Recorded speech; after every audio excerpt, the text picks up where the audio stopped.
Whitworth Art Gallery is part of Manchester University. It sits in a park on the south edge of the university. Our brief was to extend the Whitworth and at the same time to better connect with the park. So we punched holes through the Victorian fabric, we opened up roof lights, we brought new windows into the original building and created a new transparency to the gallery, a better connection with the park around.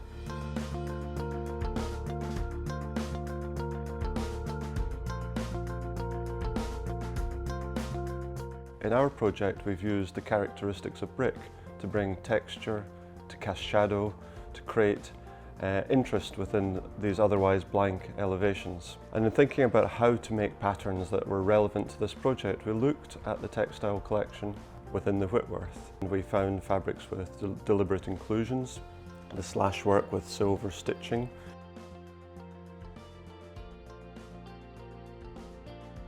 cuffs, borders, edges, and if you look around the building you'll find at the top of all the walls there's a soldier course stretcher bond, which is in effect a cuff, a fringe around the edge of the building.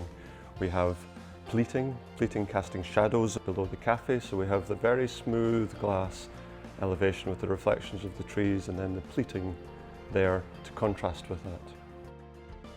The Victorian building shows throughout its fabric craftsmanship, and we're interested in contemporary craftsmanship. With Northcote, the brick manufacturer, we developed a bespoke blend for the Whitworth. We didn't try to match the bricks, we tried to create a further blend in the palette of the Whitworth materials. We needed to find a way to make bricks that would allow us to create the textures we wanted to create within our elevations.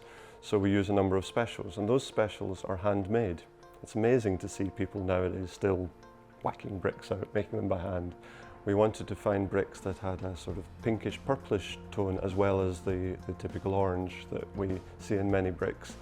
We also were interested in creating a slight sheen to the brick so that when you look up at the building you start to see the sky being reflected. A brick that works well in different types of weather. It's raining quite often in Manchester and the brick has to continue to look good. So Northcote helped us develop a brick blend. They fired at a different temperature.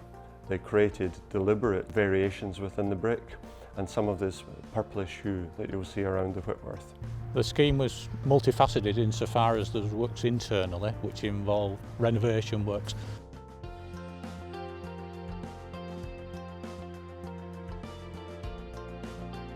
And then as we move outside, there were in the region of 8,000 specials on the scheme. We had to get involved with the architect to a great degree to understand his detailing, to the point where he developed his own drawings and showed every individual brick on the job.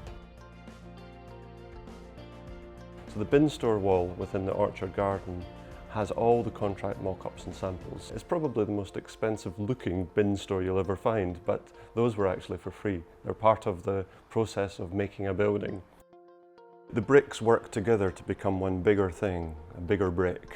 You can then carve that. So if you look at the elevation to the study centre where we've created deep cast reveals to cast shadow to protect the collection within, the brick allows us to do that. We can articulate that, stepping the brick back, or you get the bull-nosed bricks, those specials on the lower promenade where we've set seating into the elevation of the building. There's something about creating a massive architecture that we've enjoyed in this project. There's the solid galleries, but then there's this new transparency that we've introduced. And that's about making the building open and welcoming. It's about encouraging people to come in, allowing people within to look out. It's really balancing solid and void, brick with glass, brick and faience with glass, and then brick textures with the smoothness of glass.